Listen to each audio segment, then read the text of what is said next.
पिछले वीडियो में हमने आपको एरोमेटिसिटी के बारे में बतलाया था।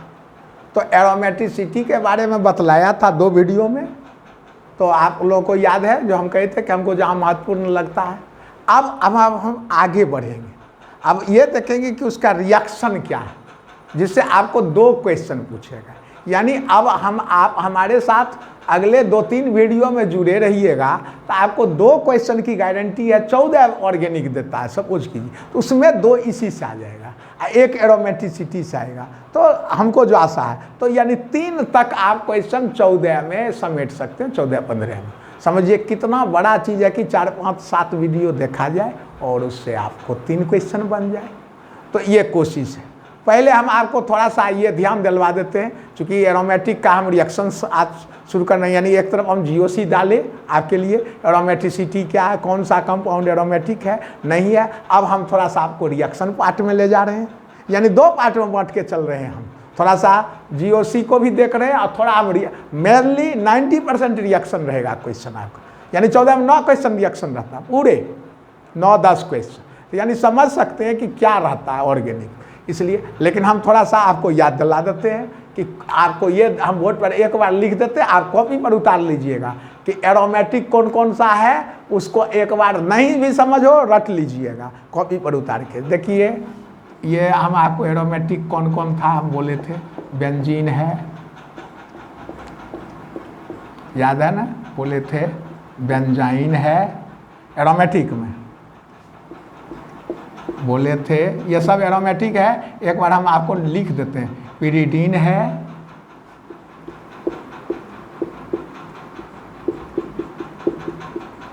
याद है ना आपको। Pyridinium ion is also aromatic, benzene is aromatic, benzene is, ये कहते हैं इलेक्ट्रॉन है, घबराइएगा नहीं। तो ये पिरिडीनियम आयन भी है। अच्छा, फिर याद है ना आपको पाइरिलियम आयन, याद है ना आपको पाइरिलियम, ओ प्लस ट्राइगोनल होने के लिए पाइरिलियम आयन। पायरान एरोमेटिक नहीं है, ये एरोमेटिक नहीं है, पायरान एरोमेटिक नहीं है, पायरान एरोमेटिक नहीं है। तो ये सब आपका ये एरोमेटिक है। उसके बाद हम आपको बोले थे, याद है, एक बार देख लेना जरूरी है। नेफ्थलीन एरोमेटिक है। 5 मिनट में इसको हम कवरेज कर देते, रिवीजन करवा देते हैं आपको। जो छूटे बड़े हैं सब देख लीजिए इसको। एंथ्रासीन एरोमेटिक है, सबका नाम लिखा हुआ है, अब नाम बार बार लिखने की ज़रूरत नहीं है। उसके बाद देख लीजिए आप। चलिए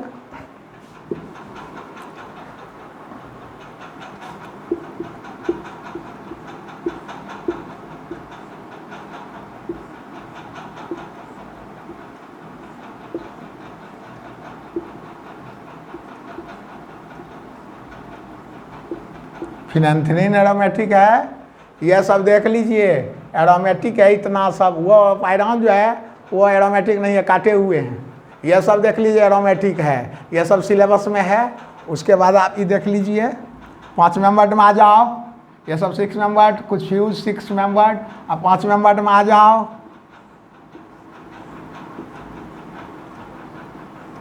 थायोफिन एरोमेटिक है।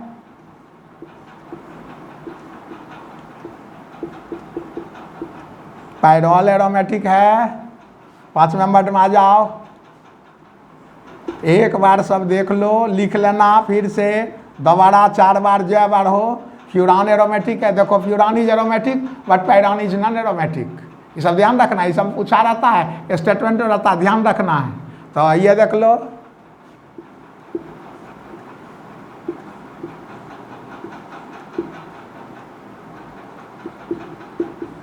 साइक्लोपेंटाडाइनाइल एनायन है, एरोमेटिक है, कैटाइन नहीं। 4 pi electron system, Hückel number नहीं है। तो देख लो ये सब एरोमेटिक है। यानी आपको 5 मेंबर्ड रिंग भी आ गया, यही सब रहेगा। 6 मेंबर्ड रिंग, 5 मेंबर्ड रिंग, ये सब एरोमेटिक देख लाए कि ये सब एरोमेटिक है। और फिर मान लो 4 पाई वाला है तो सब एरोमेटिक नहीं है और उस सब पर ध्यान रखना नहीं है। ये सारा आपको एरोमेटिक सिस्टम आ गया। थोड़ा प्लस माइनस वाला देख लीजिए, 2 वही के 5 मिनट पहले हम इसको आपको सबका रिवीजन करवा देते हैं कौन कौन एरोमेटिक है। ये एरोमेटिक नहीं है इसलिए क्रॉस कर दिए थे, ठीक है। उसके बाद ये देख लो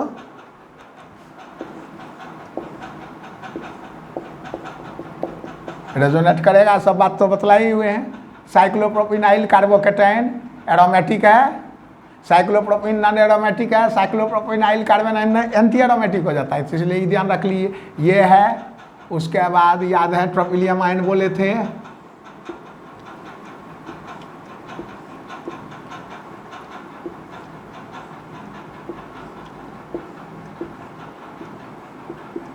ट्रोपिलियम आयन 6 पाई इलेक्ट्रॉन सिस्टम सब प्लेनरिटी है, ये सब है। यानी इसका अर्थ है साइक्लोप्रोपिनाइल कार्बोकेटाइन या ट्रोपिलियम आयन ये सब एरोमेटिक है। साइक्लोऑक्टाटेट्राइनर ये सब नहीं है, वो सब टब सेप्ट है, वो सब 8 पाई सिस्टम है जो हकेल नंबर नहीं है। इतना सिंपल है, ये सब ध्यान रखना है। उसके बाद आपको एक और दिए थे इनऑर्गेनिक बेंजीन, याद है। बहुत आसानी से आप बढ़ सकते हैं, नंबर हासिल कर सकते हैं, कोई आपको रोक नहीं सकता है। जितना कहते हैं उतना केवल करना है। मेरे वीडियो के साथ हमेशा लगे रहना आप लोगों को, तब आएगा। देखो 6 पाई सिस्टम है, ये इनऑर्गेनिक बेंजीन या बोराजोल बोले थे, तो ये ध्यान है ये एरोमेटिक है, तो ये एरोमेटिक ये सब में है। और एक और बोले थे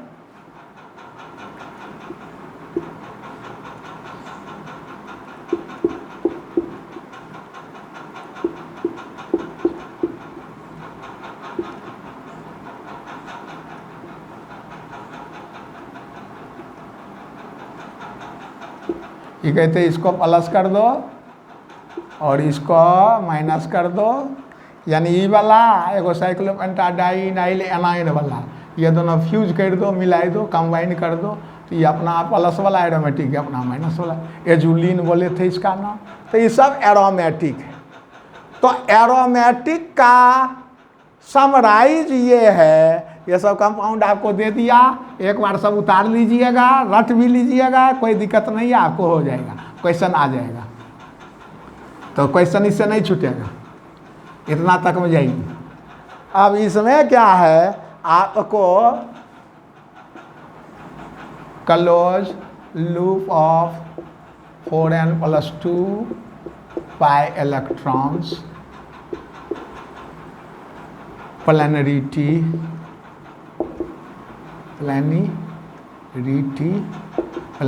रहना है, PLANIRITI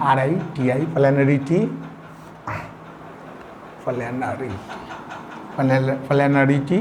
अच्छा, उसके बाद आप आइए स्टेबिलिटी, उसके बाद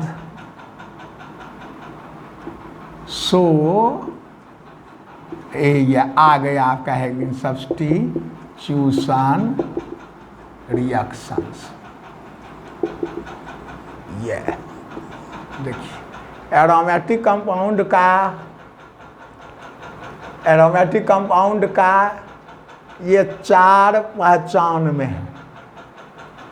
4n+2 पाई n0 या 1, याद है ना, 2 पाई, 6 पाई, 10 पाई, 4 पाई, 8 पाई वाला नहीं, ये होना चाहिए। प्लेनरिटी होना चाहिए, स्टेबिलिटी भी रहता है। और सब aromatic compound show substitution reactions. तो सब्स्टिट्यूशन रिएक्शंस, इसलिए हम लोग एक आंसर देते हैं, aromatic compounds frequently show substitution reaction, एक लाइन का, और उसमें भी खास करके कौन सा, इलेक्ट्रोफिलिक सब्स्टिट्यूशन रिएक्शंस। तो इसलिए ये आपका गोल्डन लाइन हो गया। आज के बाद आपको कोई पूछे टोल्यूइन क्या दिखलाता है, फिनॉल क्या दिखलाता है, एनिलीन क्या दिखलाता है, एनिसोल क्या दिखलाता है, आँख मूंद के आंसर ये होगा इलेक्ट्रोफिलिक सब्स्टिट्यूशन रिएक्शंस। तो एक क्वेश्चन आपको यही हम डाल रहे हैं, एरोमेटिक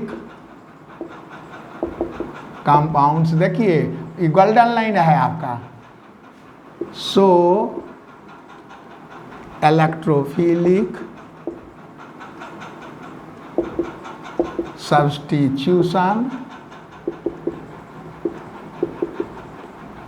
रिएक्शंस फ्रीक्वेंटली, ये आपका यानी ये आपका उत्तर आ गया। अब इसमें एरोमेटिक कंपाउंड सब कोई दे दिया उदाहरण, फिनॉल दे देता, एनिसोल, कभी देता टोलिन, क्या दिखलाता है, तो क्या उत्तर है सीधा। एक तो ये तो करेक्टर में ही है, तो आपको सिखा ही दी। अब वही देखिएगा एल्किन्स है तो वो आ जाता है इलेक्ट्रोफिलिक एडिशन रिएक्शन। तब ने कही 2 चीज़ सीख लीजिए एक साथ, यानी कम समय ज़्यादा सीखिए। तो ये aromatic compound show electrophilic substitution reactions frequently. अब कैसे दिखलाता है, चूँकि हम बहुत विस्तार, समयाभाव है तो बहुत विस्तार से नहीं समझाएंगे, लेकिन इतना जरूर है कि क्या पूछता वो आंसर निश्चित आ जाएगा। यानी उतना हमारा ध्यान है कि उस सब बिंदु को ही टच किया जाए महत्वपूर्ण, और रिएक्शंस को जितना फिर जो बतलाएंगे 2-3 वीडियो में रिएक्शंस इसका, कि इसका क्या प्रोडक्ट देना है, वो और गंभीरता से पढ़ना होगा आप लोगों को, बहुत ध्यान लगा के। तो होता क्या है कि जैसे रिंग रखता है इलेक्ट्रॉन डेंसिटी जान ही रहे, तो वहाँ इलेक्ट्रोफाइल अटैक करेगा। Ring contains electron density, so electrophile attacks. Electrophile lover of electron, या जो इलेक्ट्रॉन का सीकर है, जो इलेक्ट्रॉन खोज रहा है, तो इलेक्ट्रॉन सीकिंग स्पेसीज है इलेक्ट्रोफाइल। यानी इसका अर्थ है उसको इलेक्ट्रॉन चाहिए, तो वहीं नहीं जाएगा जहाँ इलेक्ट्रॉन है। तो रिंग तो आपका इलेक्ट्रॉन डेंसिटी कंटेन करता है, इसलिए इलेक्ट्रोफाइल अटैक करता है। अब मान लीजिए ये है,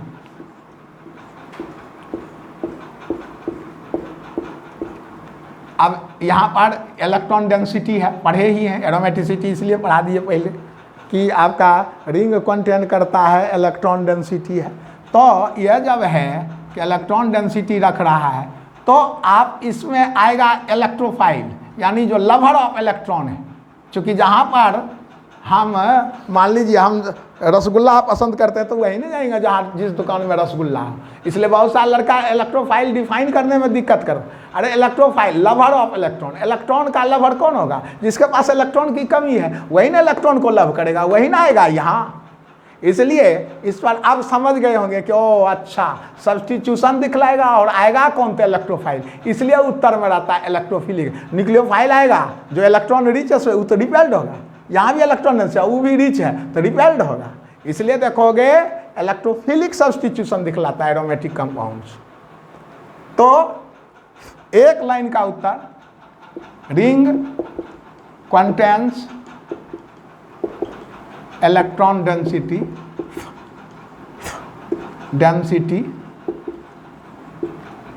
दैट इज वाई इलेक्ट्रोफाइल यानी लवर ऑफ इलेक्ट्रॉन अटैक्स, इसलिए वो अटैक करता है, ये ध्यान रखना। तो यहाँ पर इलेक्ट्रोफाइल आएगा बैठेगा नहीं एल्किन की तरह, बॉन्ड तोड़ दिया बैठ जाएगा तो 4 पाई हो जाएगा, तो एरोमेटिसिटी लॉस्ट कर जाए। इसलिए आता है इलेक्ट्रोफाइल और सब्स्टिट्यूशन करता है ताकि 6 के 6 मेंटेन्ड रहे, एरोमेटिक सेक्सटेट जो है रिंग का वो रिटेन्ड रहे। तो ये ध्यान रखना है कि इलेक्ट्रोफाइल आएगा क्यों, तो यहाँ लिखा हुआ है उत्तर। कोई पूछेगा क्यों इलेक्ट्रोफाइल आएगा, तो उत्तर सीधा कहिएगा ring contains electron density that is why electrophile यानी लवर ऑफ इलेक्ट्रॉन अटैक्स, वो आएगा। अब फिर उत्तर आएगा एडिशन क्यों नहीं किया, अच्छा ठीक है इलेक्ट्रोफाइल आया तो एडिशन करता, तो फिर उत्तर हुआ ये बॉन्ड तोड़ के यदि बैठ जाए एडिशन कर दे लाइक दिस एल्किन की तरह। जैसे एल्किन में आप लोग देखते हैं सिंपल एल्किन है, तो आया बैठा, ये पाई टूट गया, 2 बैठा, किसी को हटाया नहीं, एडिशन का। लेकिन यहाँ यदि तोड़ दे पाए बॉन्ड को इसकी तरह, इसलिए कहते हैं यहाँ पर इलेक्ट्रोफिलिक एडिशन बोलिए, यहाँ एडिशन नहीं बोलिए एरोमेटिक में, इलेक्ट्रोफिलिक सब्स्टिट्यूशन बोलिए, ताकि ये एरोमेटिसिटी रिटेन्ड रहे। तो इलेक्ट्रोफाइल अटैक करेगा और एडिशन नहीं करेगा, सब्स्टिट्यूशन करेगा। तो क्वेश्चन दूसरा हो गया, एक ये हो गया वाई सब्स्टिट्यूशन, वाई सब्स्टिट्यूशन। तो उत्तर आ जाएगा in order to retain aromaticity, नहीं हो जाएगा आंसर। ये क्वेश्चन हो गया तो आपका आंसर आ गया in order to retain aromaticity. यानी आएगा एक एच है ना, एच प्लस भगा देगा, यानी ई प्लस आया। सपोज कीजिए आपकी सुविधा के लिए हम इलेक्ट्रोफाइल का नाम बोल रहे हैं ई प्लस आएगा, एच प्लस हटा, ई हूबहू वैसे ही रह गया। याद है, समझाते भी थे कि 12 प्लस हमको मतलब नहीं, हमको 6 ई देखना चाहिए। तो मान लो ये है, ऑलरेडी अंडरस्टूड है, हम नहीं लिखेंगे, आप लोग समझदार हैं, समझ लीजिए कि ये सब जगह एक गो एच है। अब मान लीजिए आपको इलेक्ट्रोफाइल आया, आपकी सुविधा के लिए हम ई लिख रहे हैं और ई भी प्लस लिख देते ताकि आपको लगे कि हाँ भिखमंगा है, ये इलेक्ट्रॉन का कमी है, ये लवर ऑफ इलेक्ट्रॉन है, क्योंकि इसके पास कमी है, ये आएगा। ठीक है, तो मान लीजिए यहाँ एक एच है, यानी क्या होगा, क्या होगा, क्या होगा बोलिए, ई यहाँ आके बैठा ई प्लस, यहाँ के एच प्लस हटाया, तो क्या कहिएगा, इलेक्ट्रोफिलिक सब्स्टिट्यूशन कहिएगा कि नहीं। अच्छा यहाँ देखो 6 इलेक्ट्रॉन सिस्टम मेंटेन्ड है, तो क्या हुआ, नेट रिजल्ट हुआ है कि एक प्लस आया, दूसरा प्लस भगाया, एच है ही कहीं वाला देख लो है, तो भगा दिया तो हो गया इलेक्ट्रोफिलिक सब्स्टिट्यूशन। यानी इलेक्ट्रोफाइल आए और रिंग पर आके इलेक्ट्रॉन डेंसिटी के कारण आया, और चूँकि रिंग के एरोमेटिसिटी खतरा में नहीं रहे, डेंजर में नहीं जाए, इसलिए यहाँ का एच प्लस हटा के अपने बैठ गया, इलेक्ट्रोफिलिक सब्स्टिट्यूशन हो गया। तो इसलिए आपको हम इतना स्ट्राइकिंग कर रहे हैं कि निचोड़ यही है। अब इसके लिए इतना पेज लिख दिया जाए, छोटा कर दिया जाए, लेकिन निचोड़ बात यही है कि चूंकि इलेक्ट्रॉन डेंसिटी लवरता है, इसलिए लवर ऑफ इलेक्ट्रॉन आएगा। याद है ना, अब ये अब समझाए कि हम रसगुल्ला पसंद करते हैं, चूँकि खाने का मन है, बहुत ज़्यादा हमको इच्छा हो रही है, हम वहाँ रसगुल्ला का सीख कर रहे हैं, खोज रहे हैं, तो हम कहाँ जाएंगे, जलेबी के दुकान में चल जाएं कि रसगुल्ला जहाँ मिलेगा वहीं ना जाएंगे। तो वही बात है, यहाँ मिल रहा है तो उसको इलेक्ट्रॉन सीक कहा ही जाता है इलेक्ट्रॉन सीकिंग स्पेसीज या इलेक्ट्रॉन लविंग स्पेसीज। तो आया बैठा तो तोड़ के नहीं बैठेगा इसके तरह, एल्किन की तरह वो बैठेगा, ताकि तोड़ के बैठ जाए, इसको तोड़ के बैठ जाए एल्किन की तरह, एक इस पर बैठ जाए, एक इधर पर आके बैठ जाए, तो चारे पाए न रहेगा इलेक्ट्रॉन। मौखिक देखो, यदि हम तोड़ के एल्किन की तरह बैठा दें, जैसे होता है ना एल्किन है, एल्किन पर मान लो एगो ई प्लस आया, बैठा तोड़ के, और फिर दूसरा पर एगो मान लो जेड माइनस आया, ई बैठ गया, तो तोड़ के बैठ गया, पाई को तोड़ दिया, 2 सिग्मा बन गया। या तोड़े तो इसे तो तोड़ के बैठ जाए कहीं कोई बलाएगो, तो 4 पाई इलेक्ट्रॉन सिस्टम में बचेगा, तो इसका एरोमेटिसिटी लॉस्ट न कर जाएगा। इसलिए यहाँ आता है इलेक्ट्रोफाइल और तोड़ता उड़ता पाई को नहीं है, यानी फाइनली एरोमेटिसिटी रिटेंड रह जाता है। इसलिए अब इससे ज़्यादा आपको कुछ नहीं समझना, इतना ही नटशेल में कहना है कि इलेक्ट्रोफाइल अटैक करेगा, और in order to have aromaticity, in order to retain aromaticity of the ring, substitution results. Clear? In order to retain aromaticity of the ring, substitution results, यानी electrophile attacks and substitution results. इसलिए final बात आ गया कि आपका aromatic compounds mainly show electrophilic substitution reactions. Clear है? अब कैसे ये इलेक्ट्रोफिलिक सब्स्टिट्यूशन करता है, इसको जरा देख लिया जाए। ये तो मतलब रिएक्शन ऐसे होता है, तो आप लोगों को आज से ही रिएक्शन शुरू है कि आपको नहीं भी समझ हो तो इलेक्ट्रोफाइल ला के बैठाइए और यहाँ क्या छोला हटा दीजिए, आपका उत्तर सही हो गया। घबराइए नहीं, बहुत घबराते हैं आप लोग, इतना परेशान कर दिया गया है पढ़ाई से इतना कंफ्यूज करवाया गया है पूरा इंडिया में, इतना कंफ्यूजन मेड है, बाप रे कहा नहीं जा सकता। इतना विश्वास दिलाते हैं आपको कि देखिए अभी हम नहीं पढ़ाए, आपको कोई कहे ये तो आप उत्तर दे सकते हैं, बेंजीन आ जोड़े NO2+, मान लीजिए यहाँ नाइट्रोनियम आयन आया इलेक्ट्रोफाइल की तरह, तो अभी क्या सिखाइए, आके चुपचाप बैठा दीजिएगा, तो देखते हैं ना उत्तर रहता है ना नाइट्रोबेंजीन। अरे कहीं यहाँ बात बराबर है, जोड़े H+ हटाओ, आ गया आंसर, आ गया नाइट्रोबेंजीन आपका उत्तर होगा। इलेक्ट्रोफाइल आया, तो ये सिंपल है। आप आज से आप कहेगा बेंजीन पर नाइट्रेशन हुआ तो मूर्ख बच्चा भी बोलेगा नाइट्रोबेंजीन बनेगा, सब्स्टिट्यूशन करवा देगा, H+ हटा के बैठा दिया, हो गया। फिर इनऑर्गेनिक करके बोलिए नहीं बोलिए वो सब समझते रहिए अलग से, वो कोई दिक्कत नहीं है, लेकिन प्रोडक्ट तो आपका आ गया नाइट्रोबेंजीन। तो वही कहे क्लोरीनेशन Cl+ आया, कोई सोर्स आया, वो आके तो क्लोरोबेंजीन करता है। तो क्या देख रहे हैं, इतना आसान है रिएक्शन करना, इसलिए वहाँ चिंता नहीं कीजिए। जो थ्योरम दे दिए उसको ध्यान रखिए कि अच्छा एरोमेटिसिटी पढ़े, उसके बाद अब हम लोग एगो 12 का बड़ा हेडिंग पढ़ रहे हैं रिएक्शन, उसमें भी फिनॉल एनिलीन ये सब को सोचते हुए, तो बहुत बड़ी बात है। तो यह ध्यान रखिए। तो इसलिए हम बोल रहे हैं 11, 12 नीट ये जो है, ये सब बच्चा देख रहा वीडियो, देखेगा और देखे, बार बार देखे। और उसके बाद हम ये भी बोले हैं कि जी मेन का भी बच्चा देखे, ताकि उसको भी लाभ मिले, क्यों उसको भी तो वही सिलेबस है करीब करीब, रिएक्शंस का ये सिलेबस है। हाँ एडवांस में अलग है थोड़ा सा, लेकिन यह जो मेन है उसमें तो वही है। तो अभी तो हम मेन के लिए देख रहे हैं कि क्या करें, और आपके लिए तो स्पेशल ही है। नीट के लिए हम जो सोच रहे हैं कि 3 क्वेश्चन कैसे बनेगा इधर से, फिर दूसरे जगह से सोचेंगे कैसे बनेगा, हर तरफ से कैसे हमला कर दिया जाए नीट पर, कैसे हमला बोलेंगे ताकि आपको बहुत अच्छा स्कोर हो जाए। तो देखिए होता है कि जैसे हम आपकी सुविधा के लिए बेंजीन ही लेते हैं, आसान रहेगा। E+ आया,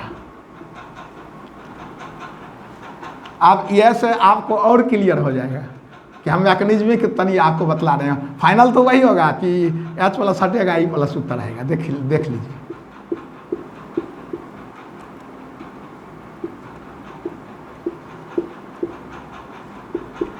मान लीजिए E+ है, इलेक्ट्रॉन छीन के बैठ गया, तो छीन के बैठ गया तो यहाँ तो प्लस होगा,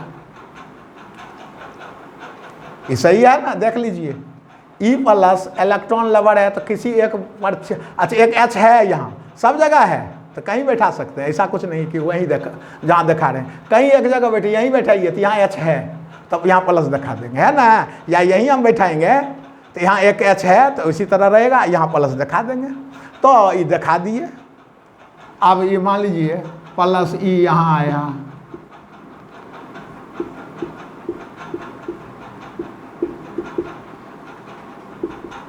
प्लस यहाँ आया, ये तो यहाँ है ही, तब प्लस यहाँ आ जाएगा। ये मान लीजिए यहाँ मूव किया तो यहाँ तो प्लस एम्प्टी बॉक्स लिव करेगा, यहाँ एम्प्टी बॉक्स छोड़ेगा, फिर इसको दिखाया जाए, फिर इसको दिखाया जाए। अब यहाँ आवे तो यहाँ प्लस आ जाएगा,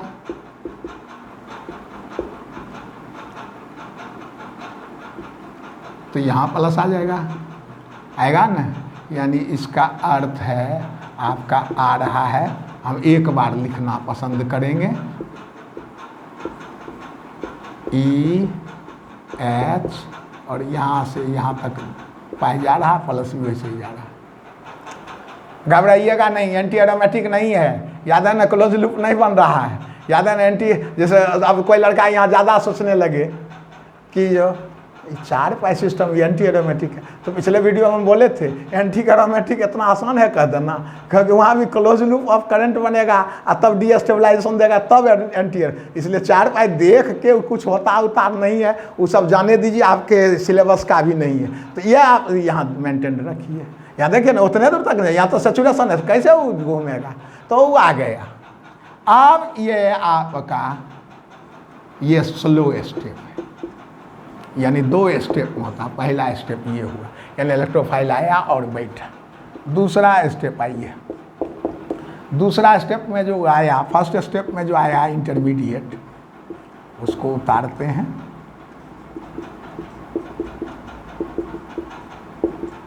ये फास्ट ये प्रोटॉन लॉस्ट किया, यानी H+ आया, फिर इलेक्ट्रॉन छोड़ दिया ना, यानी इसकी तरह नहीं हुआ यहाँ भी बैठा यहाँ भी बैठा। अब यहाँ पर ये नहीं होगा कि बैठ जाए तो 4 पाई सिस्टम लेके चुपचाप पड़ा रहेगा एरोमेटिसिटी लो। ये H जो है इलेक्ट्रॉन अपना छोड़ देगा ताकि प्लस फिर आ जाए अपना न्यूट्रल, यानी इसके जैसा। इलेक्ट्रॉन छोड़ेगा तो फिर गिर जाएगा ना इलेक्ट्रॉन, यहाँ तो आ जाएगा तो यहाँ यहाँ यहाँ, अरे यहाँ तोड़ के बैठा था यहाँ प्लस, और वो छोड़ के दिया तो फिर तो पाई गिर जाएगा ना। तो इस तरह से ये H+ लूज कर दिया, दिखाते हैं लूज करते हुए, देखिए यहाँ। तो फिर आपका यहाँ ई आ गया और जोड़ है देखिए H प्लस लूज किया ही, देख लीजिए, यानी स्थिति यह H प्लस लूज किया, यानी स्थिति क्या हुई, स्थिति यह हो रही है कि दिस और जोड़ दिस बराबर दिस जोड़ दिस, ई तो कटे रहा, फाइनल तो वही हुआ, दिस जोड़ दिस बराबर दिस जोड़ दिस। इसका सबके बराबर एक बार इक्विवेलेंट सबके लेकर लिख ही दी है बराबर, देख लीजिए, तो ये कट गया, दिस जोड़ दिस बराबर दिस जोड़ दिस, यानी नटसेल में तो हो गया electrophilic substitution, aromaticity is retained. ये पहला step slow rate determining step हुआ, यही ये first step rate determining step हो गया, RDS रेट डिटरमाइनिंग स्टेप हो गया।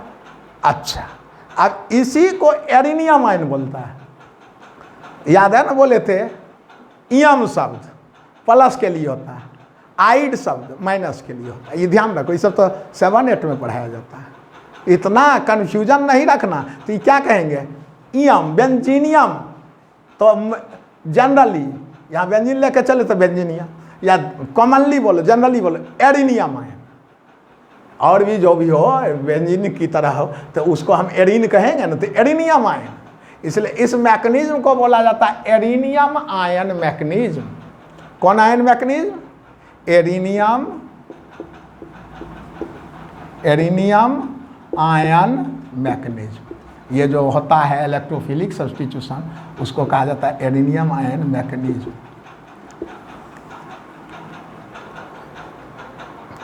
क्या, क्योंकि रास्ते में एरिनियम आयन पैदा लिया,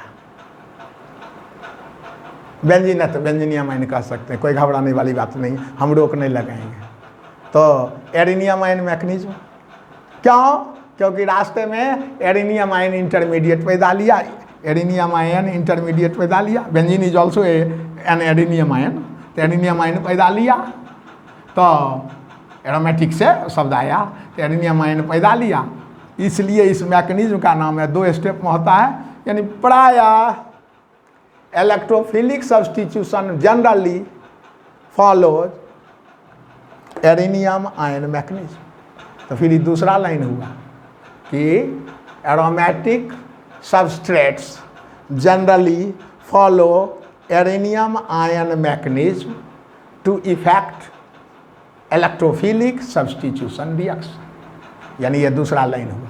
अच्छा, उसको एरिनियम आयन भी कहते हैं, सिग्मा कॉम्प्लेक्स भी कहते हैं, व्हील एंड इंटरमीडिएट भी कहते हैं, इसलिए ये सब यदि क्वेश्चन में लिखा रहेगा तो इसी को कई नाम से जाना जाता है। एक तो आपको लिखा गया arenium ion is also called sigma complex और व्हील एंड इंटरमीडिएट, यानी आपको हम 2-3 चीज़ लिख देते हैं, या आप इसको उतार सकते हैं, कॉपी पर रख लीजिएगा, आप भी बैठा सकते हैं। इतना पढ़ा दिए 2 वीडियो से कि अब आप एकदम आसान हो गया होगा कि अब 4 पैर से घबराना और नहीं है, चुपचाप बैठाते चलो, तो कर देना है। और जो पैदा लिया उसका नाम भी हो रहा है, 2 स्टेप हुआ, एक स्लो स्टेप एक फास्ट है, इरिवर्सिबल है, देख लीजिए, और ये फास्ट है, फास्टली प्रोटॉन लॉस्ट किया ताकि एरोमेटिसिटी आ जाए।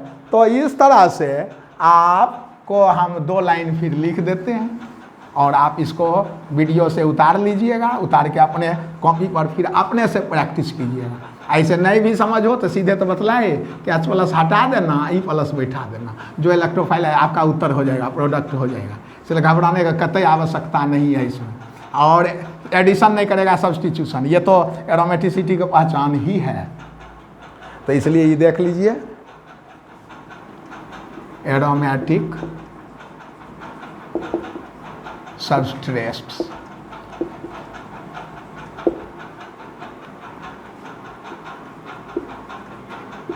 mostly प्रायः follow एरिनियम आयन मैकेनिज्म, जो अभी बतलाए 2 स्टेप में, इलेक्ट्रोफिलिक टू इफेक्ट, ताकि ये हो टू इफेक्ट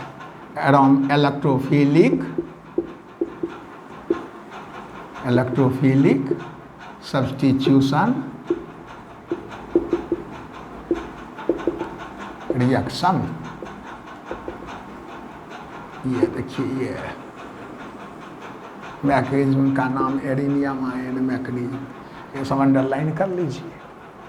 और ये तो आपको डाटा ही दिए हैं कि एरोमेटिक कंपाउंड्स है, तो उसका तो ये हो पहचान ही था। 19th सेंचुरी में ही जान रहा था लोग कि वो सब्सटीट्यूशन दिखलाता, एडिशन नहीं दिखलाता, लेस एडिशन मोर सब्सटीट्यूशन, यही पहचान था उस समय। और ये एक दूसरा लाइन आपको कहे, arenium ion, arenium ion is also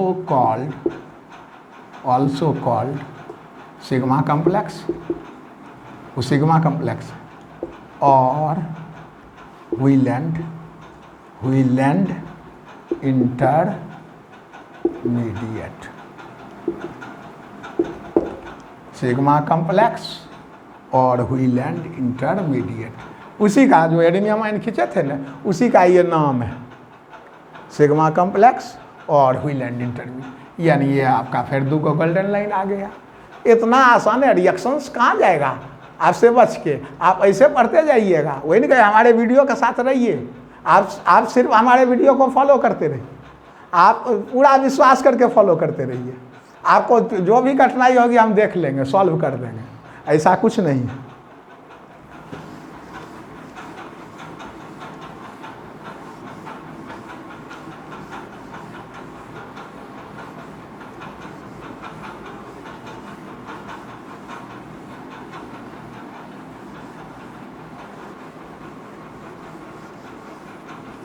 अब उसके बाद देखिए,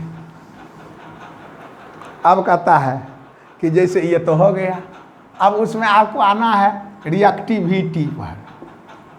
हम सिंपल लेके बढ़ रहे हैं, रिएक्टिविटी यानी कौन ज़्यादा रिएक्टिव सबस्ट्रेट है टुवर्ड्स इलेक्ट्रोफिलिक सब्स्टिट्यूशन। तो रिएक्टिविटी के लिए यह कहा गया कि जैसे बेंजीन है, ये, और पहले से इस पर जो एक ग्रुप लगा हुआ है जी, और पहले से जो ग्रुप लगा हुआ है जी या जी डैश जो कहिए, ऐसे रिएक्टिविटी बने जहाँ कहीं कहीं लगा रहता नहीं, यहाँ पर लगा रहा है या वहीं कहीं लगा, अरे इस पर कहीं भी लगेगा तो एक ही बात।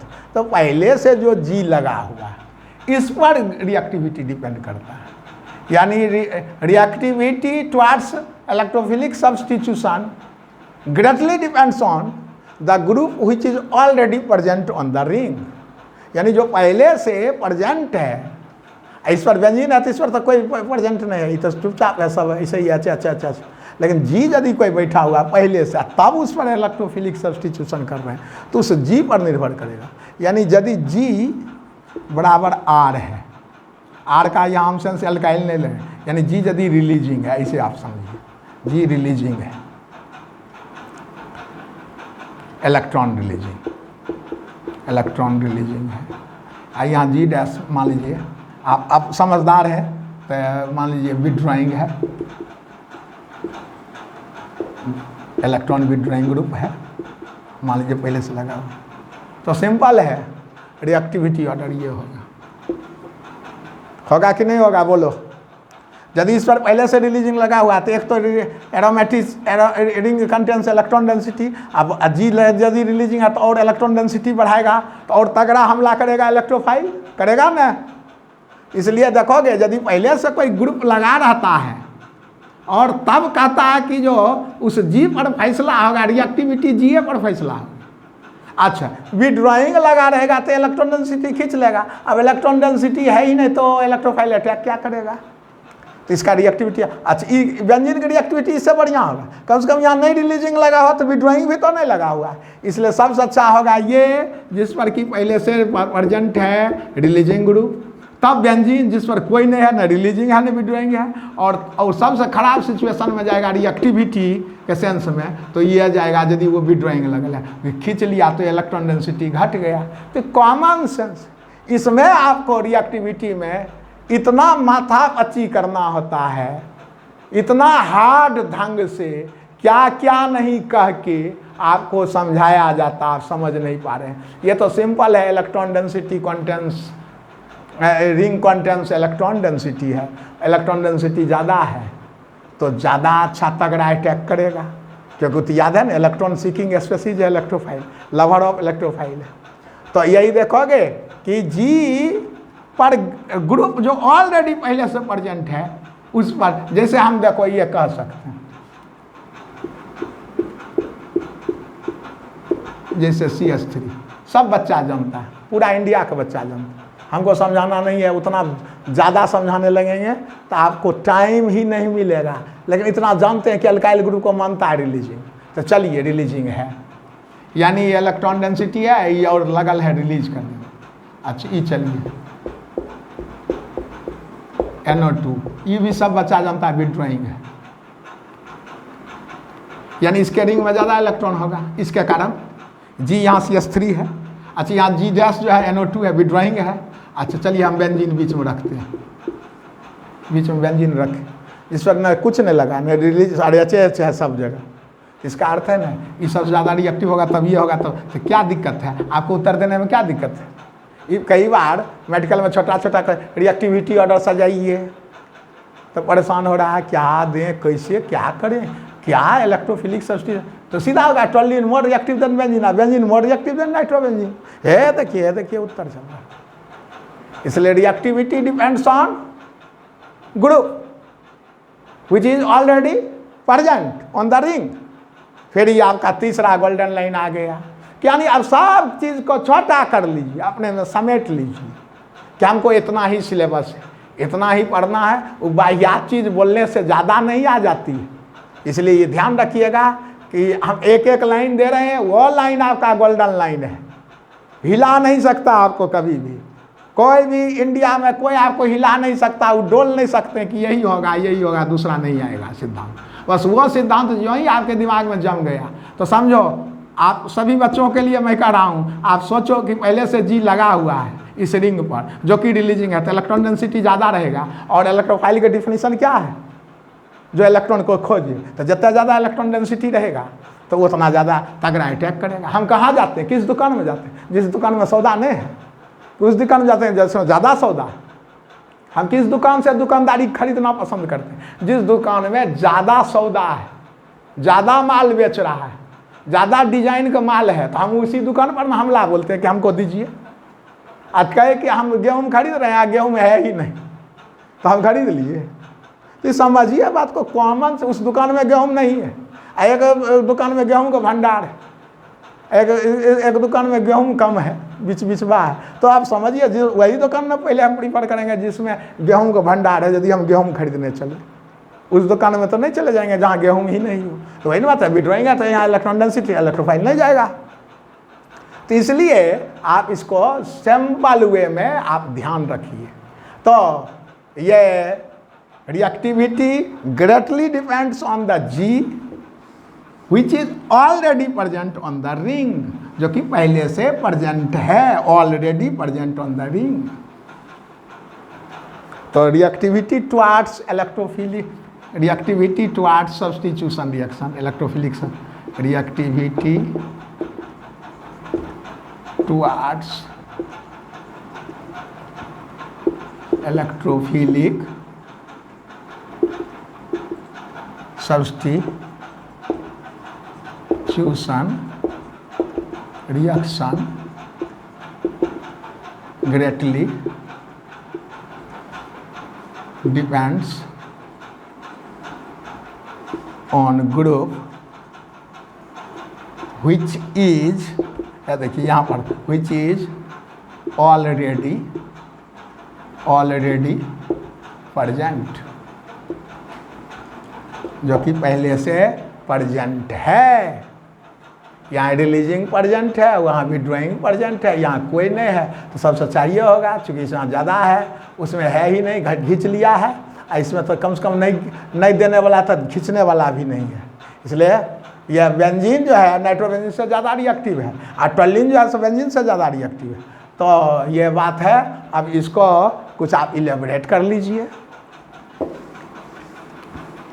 जब ज़रूरत पड़ेगी तो हम आपको देते रहेंगे कि क्या क्या करिए, तो थोड़ा सा आप इलेबोरेट कर लीजिए, थोड़ा सा, ज़्यादा नहीं। हम लगता है इसके आधार पर बढ़ जाएं, थोड़ा आपके लिए अब हेल्प आ गया कि जो क्या करें।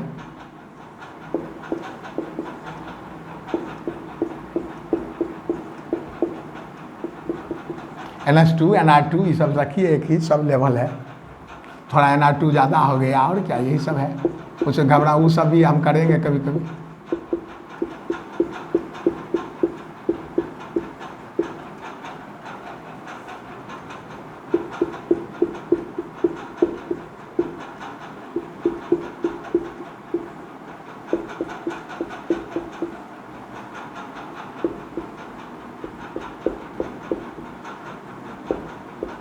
चलो कुछ कुछ लिखो।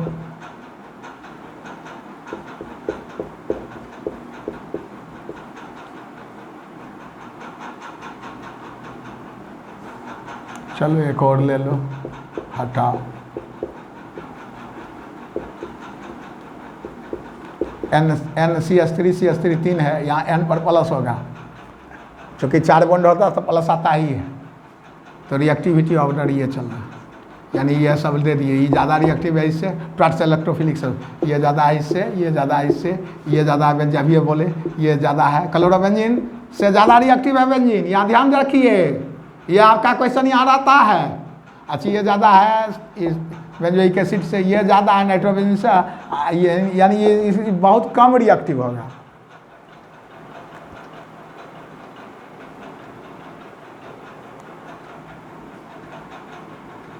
NR3+ जो लिख देता है समेट के, हम एगो आर लिए CH3 से, तो आप ध्यान रखिए, यानी फिनॉक्साइड आयन जो है वो ज़्यादा रिएक्टिव है एनिलीन से, एनिलीन ज़्यादा है फिनॉल से, फिनॉल ज़्यादा रिएक्टिव है एनिसोल से, यानी ईथर है, ये ज़्यादा रिएक्टिव है टोल्यूइन से, टोल्यूइन ज़्यादा रिएक्टिव है बेंजीन से, बेंजीन ज़्यादा रिएक्टिव है क्लोरोबेंजीन से। अब यहाँ ई देख लीजिए, और ये chlorobenzene, benzoic acid, nitrobenzene, quaternary ammonium salt, ये वाला जो चल रहा है रिंग लेके ये। तो अब होता क्या कि बेंजीन से जो भी, ऐसा नहीं है कि केवल ये इससे बढ़िया आती है यही, नहीं, ये जो भी है उसको एक्टिवेटिंग का। अब ये ज़्यादा रिएक्टिव है इससे, तो इसका अर्थ ही इसको हम डीएक्टिवेटिंग नहीं बोलेंगे। चूक नहीं करिए कि ये ज़्यादा रिएक्टिव है तो यानी ये एक्टिवेटिंग है, नो।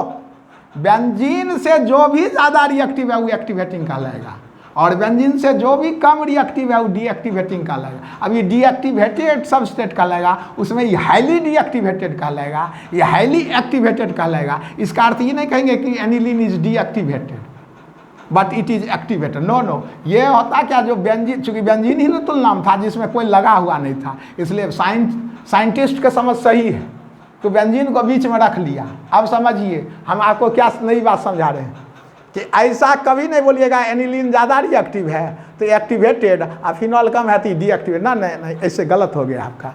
ये रिएक्टिविटी ऑर्डर सजा दीजिए, वो ठीक है, ये ज़्यादा रिएक्टिविटी, लेकिन ये यदि हम टोल्यूइन को कहेंगे एक्टिवेटेड सबस्टेट, क्यों बेंजीन से ज़्यादा रिएक्टिव है, एनिसोल एक्टिवेटेड सबस्टेट है, क्योंकि बेंजीन से ज़्यादा, बेंजीन से लेके चल रहे हैं, तो ये सब कहलाएगा एक्टिवेटेड सबस्ट्रेट्स।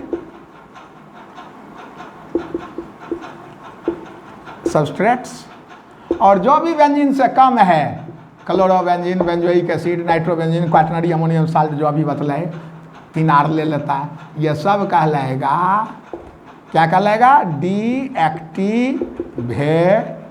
एक्टिवेटेड सबस्ट्रेट्स, यानी बेंजीन से तुलना में, यानी substrates that are more reactive than benzene towards electrophilic substitution are called activated substrates. Substrates that are less reactive than benzene towards electrophilic substitution are called deactivated substrates. इसलिए कहे कि देखो reactivity order होगा ना, तब टोल्यूइन, तब benzene, तब chlorobenzene, यानी इसका अर्थ 4 को दे हमको आंसर कि आप सजाइए तो सज जाएगा।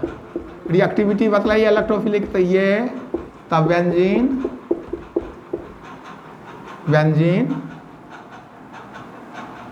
तब क्लोरोबेंजीन, तब नाइट्रोबेंजीन, यानी ये उत्तर सही हो जाएगा। और हम मने मन समझ रहे हैं वो दोनों डीएक्टिवेटेड है, ये एक्टिवेटेड है। ऐसे हो इधर ये सब दी आती है, एनिलीन तब फिनॉल तब एनिसॉल तब टोलिन, मान लीजिए चारों को दी आती है, ये उत्तर आ जाएगा। तो ट्रेंड तो कहीं से कहीं आपको दे सकता है, लेकिन ये नहीं है कि आप इस सब को यानी सबस्ट्रेट्स, तो चौथा गोल्डन लाइन आ गया आपके हाथ में, और ये सब सबस्ट्रेट उतार लीजिएगा। नहीं होगा तो आप ये सब सिलेबस वाला आपका हम लिख दिए जाने के, देख रहे हैं ना, सब सिलेबस वाला लिखा हो, एकदम सिलेबस को भी पकड़े हुए हैं, कुछ अपना भी हम दे रहे हैं, लेकिन सिलेबस को बहुत ज़्यादा ध्यान दिए हुए हैं ताकि आप हड़बड़ाइए नहीं।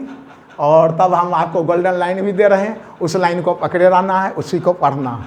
सब चीज़ छोड़ दीजिए, जितना हम वीडियो में दे रहे हैं उसको केवल पढ़ लीजिए, तो आप बहुत अच्छा ये ऑर्गेनिक केमिस्ट्री में अच्छा खिलाड़ी बन जाइएगा कि क्या है नहीं है। अच्छा, ये बहुत परेशान किया था, बहुत आसान तो हो गया है। तो एक लाइन फिर आप अपने लिए लिखिए।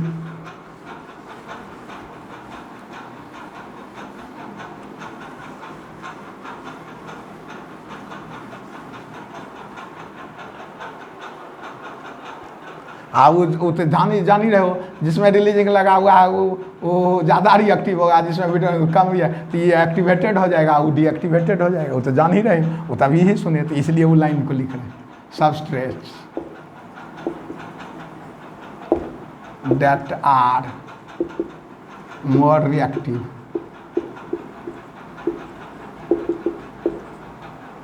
than benzene, बेंजीन का तुलना लिया ना, towards electrophilic substitution, SUVS लिख देते हैं, are activated substrates, activated substrates. फिर दूसरा लाइन इसी में आ जाएगा, सबस्ट्रेट्स। अब तो क्लियर है, बेंजीन से जो है सब एक्टिवेटेड का लाएगा, इसलिए घबराना नहीं है। ये नहीं कि कोई एक्टिवेटेड में कह देना एक्टिवेटेड या डीएक्टिवेटेड। सबस्ट्रेट्स, हाँ ये कह सकते हो मोर एक्टिवेटेड, लेस एक्टिवेटेड, ये अंग्रेजी ठीक है।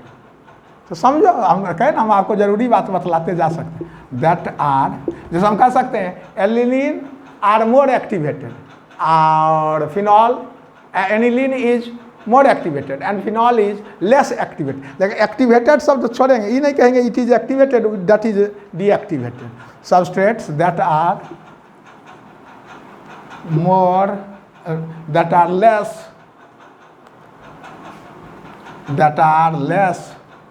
समझ रहे हैं ना आप लोग, that are less reactive than benzene towards electrophilic substitution are deactivated substrates। तो इस तरह से आप सब चीज़ को समझते हुए बढ़ना है कि कहाँ क्या कहा जा रहा है, कहीं कोई कन्फ्यूजन नहीं होना चाहिए कि हम किस रूप में जा रहे हैं, कैसे व्यक्त कर रहे हैं, कौन सी बात कह रहे हैं, तो उसको देखना है। और इस तरह से आप मान लीजिए, अब आपको कभी कभी ऐसा दे दिया, जैसे इस तरह का क्वेश्चन दिया,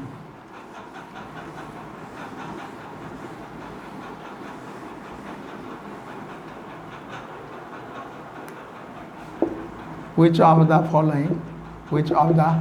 following is most reactive towards electrophilic substitution?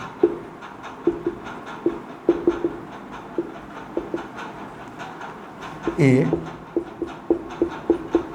phenol, B, chlorobenzene, C,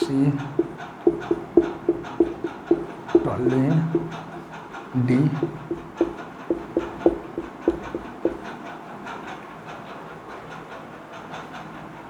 benzene.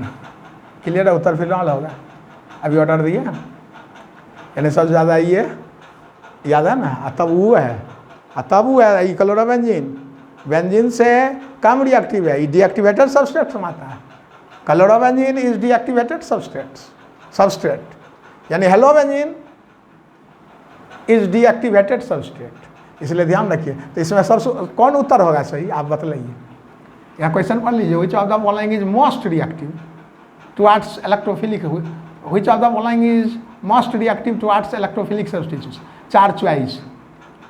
तो अभी तो हम दिए थे कि कौन है, तो उत्तर तो ये हो रहा है। तो इस तरह से जानिए और वही दे दे। मान लीजिए बी क्वेश्चन नंबर 1 और क्वेश्चन नंबर 2 लेके चलिए कि कौन ज़्यादा रिएक्टिव है। ए क्वेश्चन नंबर 2 में ए में ये है, बी में आपका चॉइस है क्लोरोबेंजीन, सी में आपका चॉइस है नाइट्रोबेंजीन, डी में आपका चॉइस है बेंजोइक एसिड।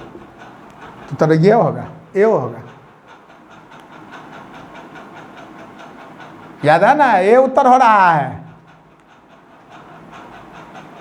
ए उत्तर आ रहा है। लीस्ट रिएक्टिव तो ये हो रहा है, और मोर रिएक्टिव है क्वेश्चन, मोस्ट रिएक्टिव तो ए हो रहा है। तो आप समझ के चलिए क्वेश्चन को कि कैसे बना सकते हैं। इसलिए ध्यान रखिएगा कि यदि पहले से कोई रिंग प्रेजेंट है जो रिलीजिंग है तो वो एक्टिवेटिंग है, और यदि रिंग पर लगा हुआ है विड्रॉइंग तो डीएक्टिवेटेड है। अब बेंजीन पर तो कुछ लगा हुआ नहीं है, इसलिए बेंजीन ही तुलना में है कि बेंजीन की तुलना में ही देखो एक्टिवेटेड और डीएक्टिवेटेड। क्लियर है। तो आज हम इतना तक अभी रोक रहे हैं, अगले समय में हम आपको अगला वीडियो जो देंगे कल, उसमें आप देखिएगा, इसमें हम थोड़ा सा ओरिएंटेशन बताने के बाद रिएक्शन 3-4 वीडियो में आपको 2-3 क्वेश्चन क्लियर हो जाएगा। और सब जितना है पूरा विश्वास के साथ देखते जाइए। आपको हम क्वेश्चन भी साथ साथ हल करवा रहे हैं, क्वेश्चन का टिप्स भी दे रहे हैं, कैसे आंसर कर दीजिए छोटा छोटा समझ के। और आप लगता है आज के वीडियो से ज़्यादा समझ गए होंगे कि क्या करना है, इसमें कुछ नहीं करना है। और हमारे वीडियो के साथ बने रहिए। हबकैम हमारा चैनल का नाम है, इसमें आपको देखते रहना है। लाइक और सब्सक्राइब कीजिए।